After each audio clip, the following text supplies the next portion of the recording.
দর্শক আসসালামু আলাইকুম। দেশ ও দেশের বাইরে থেকে যেখান থেকে আমার এই অনুষ্ঠান প্রতিনিয়ত দেখে থাকেন, কৃষি কথা ইউটিউব চ্যানেল থেকে তাদেরকে জানাই আন্তরিক শুভেচ্ছা, অভিনন্দন।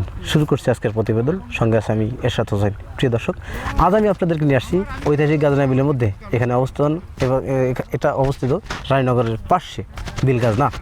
এখানে এক ভাই হাঁস পালন করে থাকেন। হাঁস পালন করে তিনি ব্যাপক সফলতা অর্জন করেছেন বলে মনে করছেন। সেই সফলতাই করার পরে শুনবো সেই ভাইয়ের কাছ থেকে। চলুন আর দেরি না করে শুরু করি আজকের প্রতিবেদন।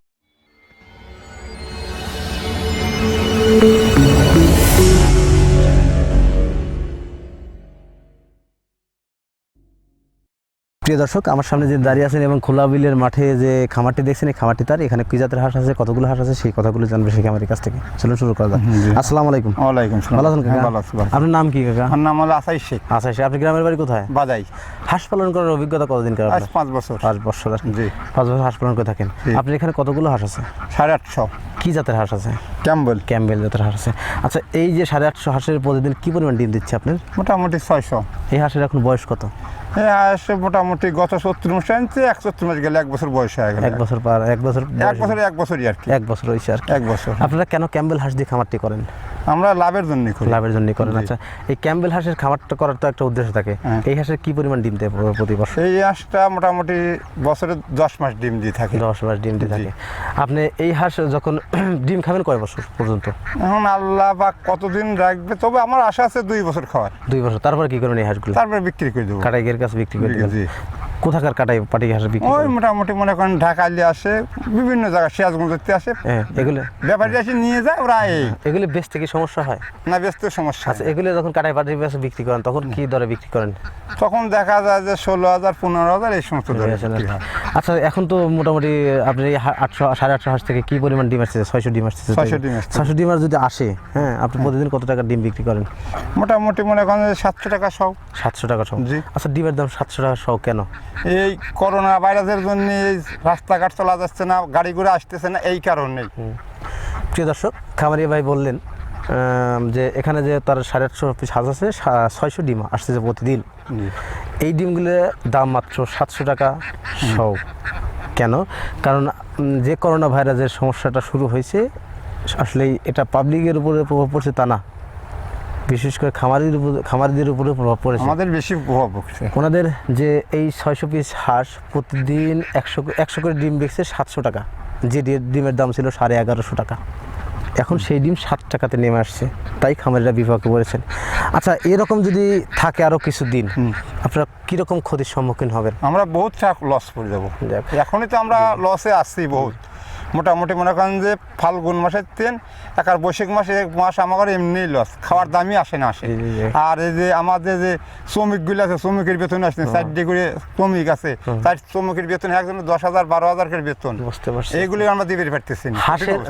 হাঁসের যে খাবারটা দেন, কি কি খাবার দিয়ে থাকেন? এখানে খাবার হলো গম, ধান, ভুট্টে, এই সমস্ত খাবার দেন। আমাদের ধান আর গমই বেশি দিই।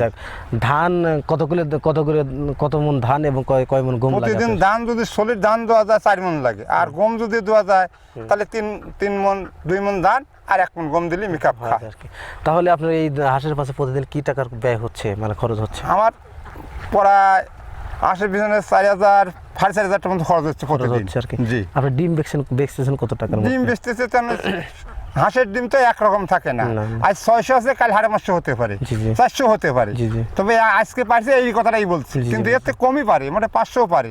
তো আজকে যেটা সে সত্যি কথা সেটাই বলা লাগবে। এই তাহলে 4,500 টাকা যদি খরচ হয়, আপনি এই যে 600 ডিম কত টাকা বিক্রি করবেন? 600 টাকা, মানে 6-7 টা 4200 টাকা। 4200 টাকা এই আজকে আসে। তাহলে আপনার 4,500 টাকা হাঁসের পাশে ব্যয় হয়, জি, তাহলে তো 4200 টাকা প্রতিদিন 300 টাকা লস হচ্ছে। তাছাড়া পাশাপাশি আপনার যে শ্রমিকের বিলটা আছে, বেতন আছে, বা লোক রাখা আছে কতজনের? আপনার 4 জন লাভ আছে। 4 জনের প্রতিদিন বেতন কয় টাকা? মোটামুটি আপনি মনে করেন 400 করে দেন এভারেজে। 400-1600 টাকা প্রতিদিন লস প্রতিদিন দেওয়া লাগছে। সব মিলিয়ে প্রতিদিন 2000 টাকার মতো লস হচ্ছে আপনার হাঁস পালন। হ্যাঁ, যাচ্ছে আমার। আচ্ছা, এটা এই সিজনেই হাঁসটা লস হয় না বিগত এই বছরই এই সিজন সিজনে হয়েছে না বিগত বছরে এরকম হয়েছে? গত মোটামুটি আজ 4 বছর ধরে মোটামুটি 4 মাস করে লস দিতেইছে। লস যাচ্ছে, এটা দিতেই হবে আমাদের। হ্যাঁ ঠিক বুঝতে পারছি যে এই বছরটাই তো লসের পরিমাণ বেশি। এই মানে বেশি, প্রচুর লস।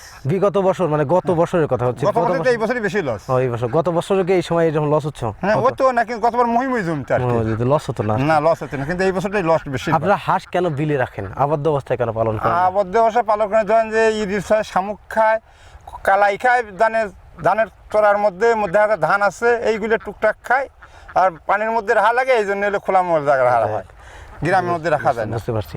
প্রিয় দর্শক, খামারি বললেন যে ওনারা হাঁস বিলে পালন করতে বেশি পছন্দ করেন, কেন বিলে যে খাবারটা উন্মুক্ত খাবারটা পেয়ে থাকে সেটা হচ্ছে শামুক, ধান, পোকামাকড়, ধান ইত্যাদি খাওয়া থাকে। তারপরে হাঁস পালন করতে গিয়ে পানির খুবই দরকার, এই জন্য ওনারা বিলে পালন করেন এবং যেখানে পানি আছে সেখানে হাঁসগুলি রেখে থাকেন, এই কথা বলেন। তারপরে হাঁস পালন করতে গিয়ে এই যে সিজনটা, এই সিজনটা মানে এখানে তো খরার মৌসুম এখন, তাই হাঁস পালন করে খামারিরা লসের সম্মুখীন হয়। বিগত বছরে আসলে লস হতো না, এই একটু সম পরিমাণেই হতো, তারপরে আপনার পরবর্তীতে ঠিক হতো। কিন্তু এবছরে এই করোনা ভাইরাসের কারণে খামারিরা খুবই সমস্যার মধ্যে পড়েছে। কেন? কারণ হচ্ছে হাঁসের ডিম 1100 টাকার সময় দাম মাত্র 700 টাকা, তাই খামারিরা সমস্যার মধ্যে পড়েছে। প্রতিদিন তার ম্যাক্সিমাম এই হাঁস পালন করে 2000 টাকার মতো লস হচ্ছে। খামারিতে হাঁস পালন করতে গেলে আসলে বিভিন্ন পদক্ষেপ গ্রহণ করতে হয়। এই পদক্ষেপগুলো খামারিরা গ্রহণ করে থাকেন, কিন্তু কালের বিবর্তনের ফলে খামারিরা বিভাগে পড়েছেন। যেমন ধরেন আমাদের এবছরে একটু সমস্যার মধ্যে আছে, আসলে সব কিছু লকডাউন করে দেওয়া হয়েছে, কারণ হচ্ছে যাতায়াত ব্যবস্থাটা ভালো নেই বা সুবিধা নেই, তাই এই সমস্যাটা খামারে পড়ছেন। আচ্ছা, হাঁস পালন করতে কি লাভবান হওয়া যায়? হ্যাঁ লাভবান, আল্লাহ দেয়। আচ্ছা, আপনি এখন তো লস হচ্ছে, লাভ হবে কখন থেকে? লাভ হবে ধরেন যে আপনার ওই আশ্বিন থেকে পৌষ মাস পর্যন্ত, বাংলা কথা বুঝতে পারছি। আচ্ছা লাভ, হ্যাঁ আপনি আর এখনো স্বাভাবিক চলে। বুঝতে পারছি। এখন তো আপনার লস, আবার ইডি কাটলি পারে ওই সময় 2-1 মাস যাই, আল্লাহ দিবি কিছু। বুঝতে পারছি, ঠিক আছে বুঝতে পারছি। এখন তো আপনি এই মাস ইরি ধান কাটবে আর কয় মাস পরে? মোটামুটি আরো 1 মাস দিকে, তো 1 মাস আপনি এই লসের সম্মুখীন হবেন। যাওয়াই লাগবে আমার এখন এই 1 মাস, প্রতি মাসে 60,000 টাকা মতো লসের সম্মুখীন দিতেই হবে, আমার উপায় নেই। আর তারপর থেকে আবার লাভের সম্মুখীন, ওইটা মেকআপ খাবে, এই আশাতেই আপনারা খামারটি করেছেন। ঠিক আছে। বছরের 12টা মাস, 12টা মাসের কয়টা মাস আপনাদের লাভের সম্মুখীন হন এবং কয়টা মাস আপনাদের লসের সম্মুখীন হন? মোটামুটি আমরা 5 মাস লাভের সম্মুখীন, আর অবশিষ্ট মাস লসে যায় আর কি। তারপর আপনার হাঁসের খামার করি, কিন্তু আমরা কামলা দিতে পারি না, অন্য করতে পারি না, এই জন্য কামলার টাকাটা থাকলে এটাই আমাদের যথেষ্ট। এইটাই আমাদের 5 মাসে, মানে 5 মাসে আপনি হাঁস থেকে, এই 800 হাঁস থেকে প্রতি মাসে কি পরিমাণ টাকা আয় করবেন? মোটামুটি ধরেন যে 50,000 টাকা প্রতি মাসে, 50,000 টাকা টিকবে আর কি। 5 মাসে 2.5-3 লাখ টাকা আয় করবেন। আর 7 মাসে প্রতি মাসে তো কয় টাকা লস যাবে আপনার? 7 মাসে মোটামুটি এই বছর যেরকম হয়েছে এরকম হলে তো আপনি বলছেন কত টাকা লস? ব্যবসায় লস। তাছাড়া কি বিগত বছরগুলো কিরকম লস আছে? লস গেছে না, তত লস যায় না, ওগুলো মোটামুটি চলে গেছে, ওগুলো গায়ে বাজে নাই। এই বছরটাই আমাদের গায়ে বাজে দিচ্ছে সম্পূর্ণ। দর্শক, খামারি ভাই বললেন যে হাঁস পালন করতে গিয়ে ওনারা যে পদক্ষেপগুলো গ্রহণ করে থাকেন, যে সমস্যাগুলো হয়ে থাকে, এখন যে এই সময়টাতে হাঁস পালন করতে গেলে লসের সম্মুখীন হচ্ছেন। কেন? কারণ হচ্ছে একে তো করোনা ভাইরাসের সমস্যা, দ্বিতীয় কথা হচ্ছে মাল বিক্রি করতে পারছে না বা অনেক সস্তা দাম। বিগত বছরগুলো তাদের লস হতো না, কিন্তু যে টাকা ইনকাম হতো সব মিলিয়ে মুখে মুখে চলে যেত। মানে খামারির থেকে যাদের রাখা আছে তাদের বেতন এবং হাঁসের খাবার সব মিলিয়ে মুখে মুখে চলে। তারপরে তাদের প্রতি মাসে ওই 700-800 হাঁস থেকে প্রতি বছরে তাও 3-4 লাখ টাকা আয় থাকতো এই খামারিদের। এই আশাতেই খামারটি করে তোলেন। আচ্ছা, আপনি কি মনে করেন যারা খামার করবে, তারা যদি খামার পরিচালনা করতে চায়, নতুন যারা খামার পরিচালনা করতে চায়, তারা কি খামার পরিচালনা করতে পারবে? তাদের ব্যক্তিগত ব্যাপার সেটা। তারা যদি যে কোনো জিনিসের শিক্ষা আছে, শিক্ষা ছাড়া হবে না, আগে ট্রেনিং দিতে হবে, তারপরে এই কাজে যেতে হবে। যাক, আপনি হাঁস পালন করার প্রশিক্ষণ নেওয়া আছে? আমার প্রশিক্ষণ নেওয়া আছে। কোথা থেকে প্রশিক্ষণ নিয়েছেন? আমি প্রশিক্ষণ ছিলাম একজনের ফার্মে যায়।